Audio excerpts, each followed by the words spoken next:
Whether you're a wannabe property mogul or just curious about how one property deal turns into financial freedom, David Whitburn is your new financial spirit guide, and he's back again today. Financial freedom.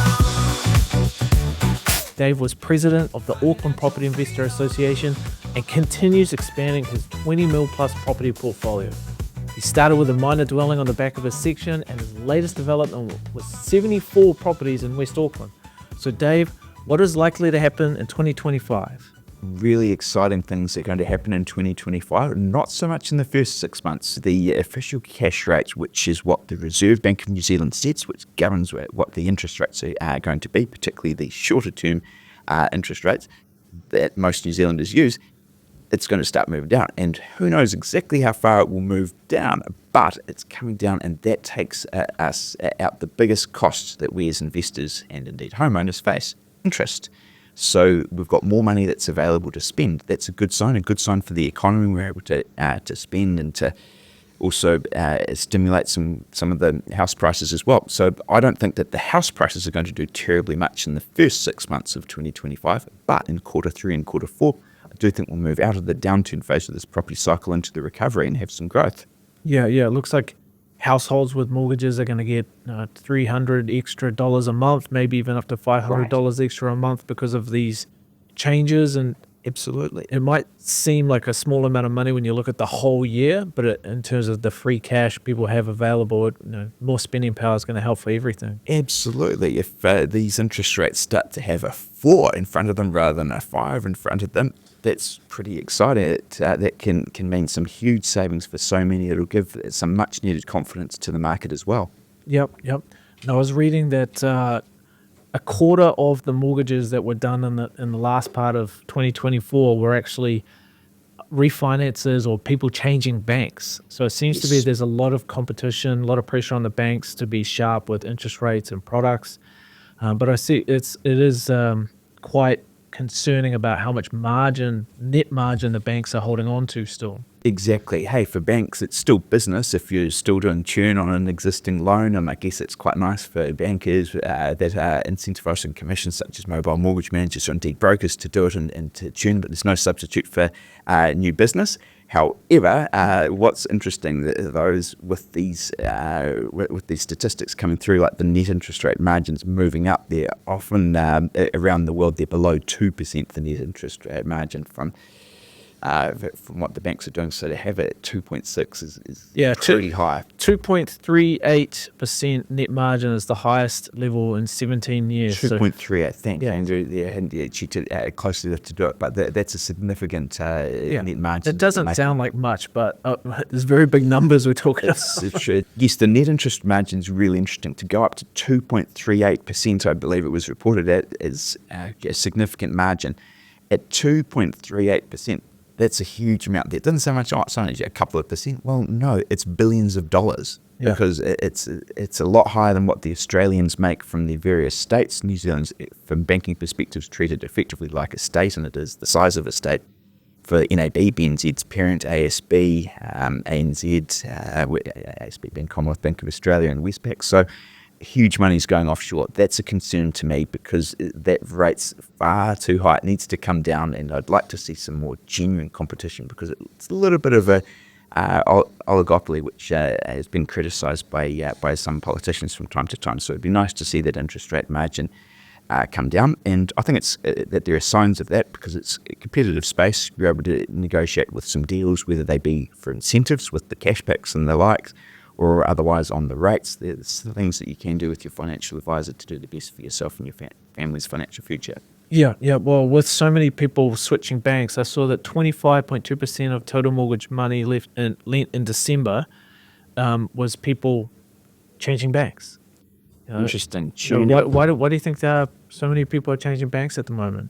To get better deals. Why not? More and more people are using financial advisors, mortgage brokers to do it, and they want to actually check and review, am I getting the best deal? And sometimes whilst the market's in a downturn phase, people aren't doing as much in the activity in terms of buying deals, so they think, oh, well, let's check if we've got the right deal for the interest. Let's check there, and sometimes it's better to not stay loyal, stay with your current bank, but to actually switch, and you get some incentives there, whether it's cashbacks or bigger discounts there as well, even negotiating on any break fees if you had any fixed loans that you need to break that contract on.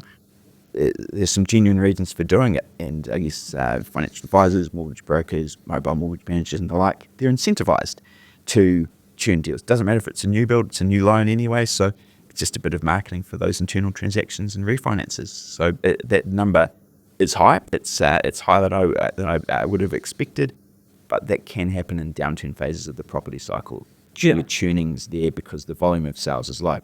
Yeah, and it's probably got something to do with people fixing their mortgages for such short terms, and it gives them the ability with low or no break fees to be more flexible about changing banks. Absolutely, you've shown some really good thought leadership in this space yet again with the amount of Kiwis that have been on short-term fixed interest rates that are therefore going to be exposed to that. I think is well over 80% that you had stated they were on fixed terms of 1 year or fewer. So that means that these interest rates are going to have real effect and quite quick, which is something that we didn't always see, including going into the COVID era. We had quite a few people that had fixed loans for longer terms, so it took a little while for some of these cuts to fix in with the fixed rate contracts that many had. Well, let's talk about market confidence for investors. Investors do help drive the pricing. What's going on with rents at the moment across the country? Exactly. I'm going to pull you up, though, on investors driving pricing, just to challenge you there. Do investors actually drive the pricing, or do homeowners there? Well, everybody has an impact, right? They have an impact because supply and demand, absolutely.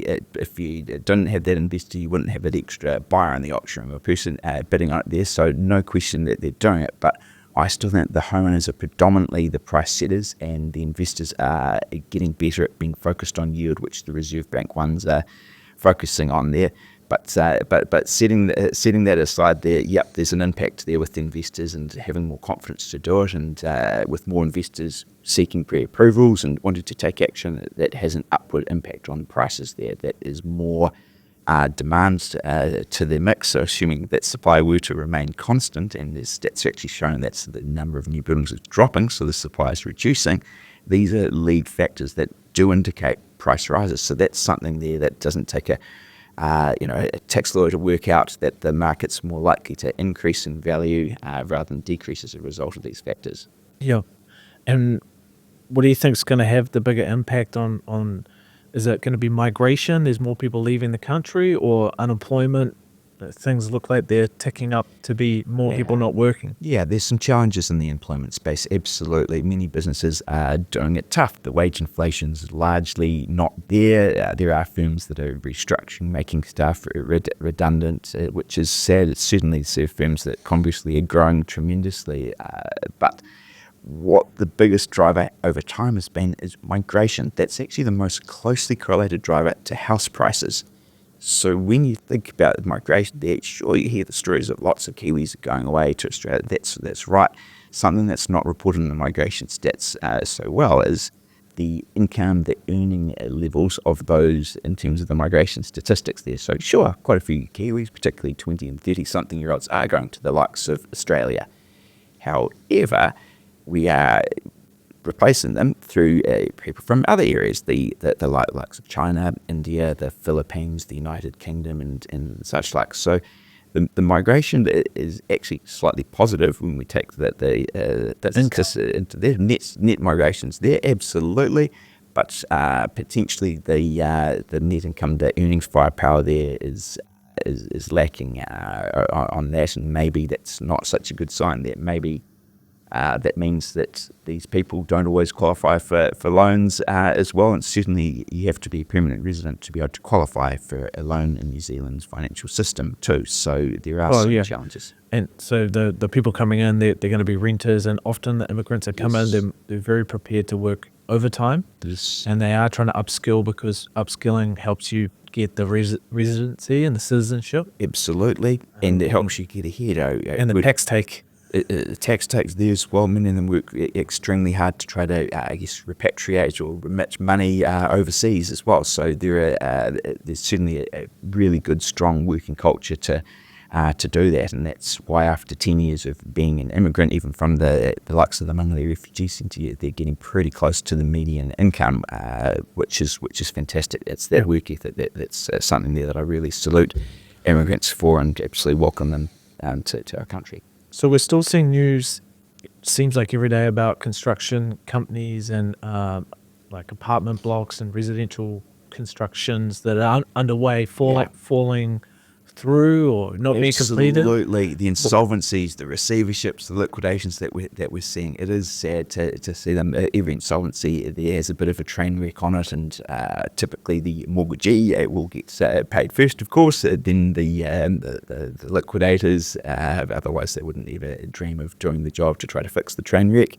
Then the secured creditors, preferential unsecured creditors, like come in revenue for their GST and wages, and then the poor unsecured creditors are effectively cannon fodder. The tradies there, it's some sad stuff there, and all very normal. It's just a feature of the property cycle, more common in downturns like we've got now, and they've tried to ride out the storm, but haven't been able to adapt. The market's been against them. They just haven't been able to capitalise the business. It's hard to get equity to recapitalise when it's a sinking ship, so it's very common. Many of the liquidations at the moment are actually in the construction sector, hospitality and retail can push them close. But it's sad to see the stories and the news there. However, it sometimes can give some opportunities because there may be some stock that's nearly completed but not quite finished there that you can pick up at some good pricing for doing it. Are these failed construction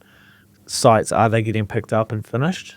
Yes, some of them are getting picked up and finished and sold as is. So often they haven't paid professionals, they haven't got all the paperwork in place to make sure that we can get the producer statements, to get the code compliance certificates. That's not for the faint-hearted. That is harder to lend on in a more advanced strategy, so I'm not advocating Cash buyers. Cash buyers that know what they're doing absolutely should really engage a quantity surveyor or construction cost consultant if you're anticipating that. But there are certainly some deals out there because something's got to give. They have to be sold to do it. What about these Duval sites? Have they been picked up and going to get completed, or? They're working on, I understand, 2 of the Duval sites. Continuing on them, but yes, others they not so much, and they disclaiming onerous contracts such as remedial works on certain projects that have been done. So yes, there may well be a couple of fire sales with the Duval group. Absolute train wreck. Yep. So why don't we just hit on that point quickly? So Sure. When you're undergoing a construction project, you get a construction partner. Sometimes the way to get the best price, the lowest price, is that whoever the builder is has the chance for remediation. Any changes, it's going to cost you. Yeah.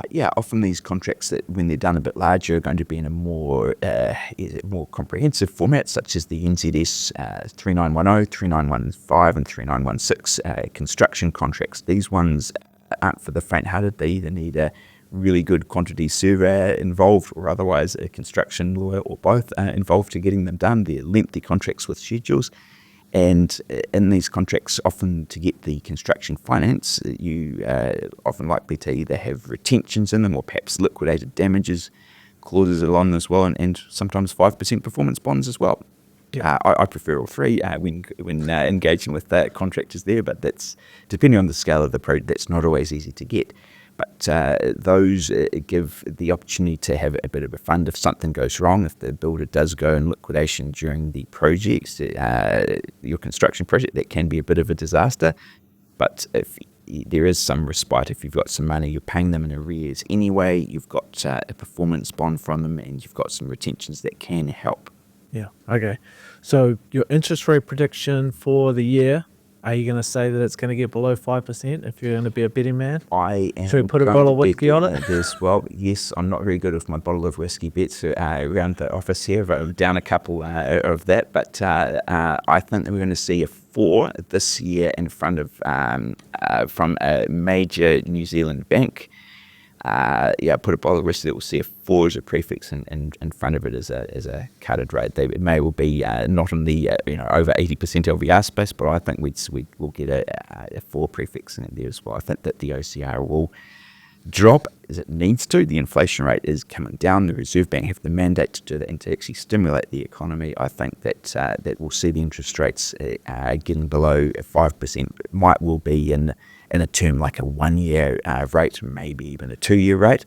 But that's something that I could foresee, and it might even happen by the end of Q3 rather than waiting all the way to the end of the year. Yeah, I saw some interest rates under 5.4% recently. So no, hopefully we're not too not- far not behind, too and far. with business confidence still relatively low, then the Reserve Bank does need to keep things trucking along. But Absolutely. inflation expectations are rising, so.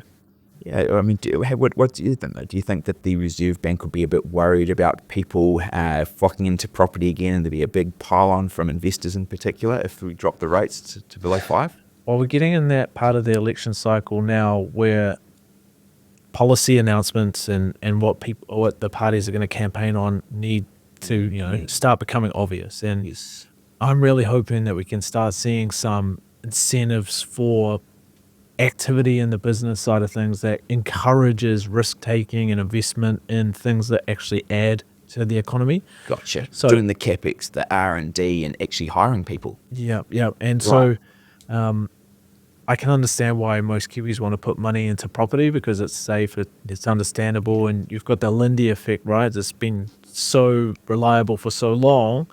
But if we can find a way to incentivize people that create wealth, create intellectual property, create opportunity. True production. How do we get the next rocket lab, the next zero? It just it obviously companies that be more humble at a much smaller scale than that, but we really need to encourage and incentivize them, and property then just comes along for the ride as a byproduct of If that. we can find a way to take the money in KiwiSaver and invest it into New Zealand infrastructure, New Zealand businesses, rather than listed companies that the money is going offshore, then we really can turn New Zealand into a wealthy country and Exactly. lose the love affair with property. It can be a great storage of wealth and kind of slow burn. Yeah, absolutely. But yes, more investment into production would be good. Perhaps a move towards Australia with their compulsory superannuation savings. They've gone up to 12% now. Wow, that's incredible. But it means that they have a safer retirement there, and that pain is good. So yeah, looking forward to it. Thanks for coming, Dave. And you got any questions, leave them below, and don't forget to subscribe.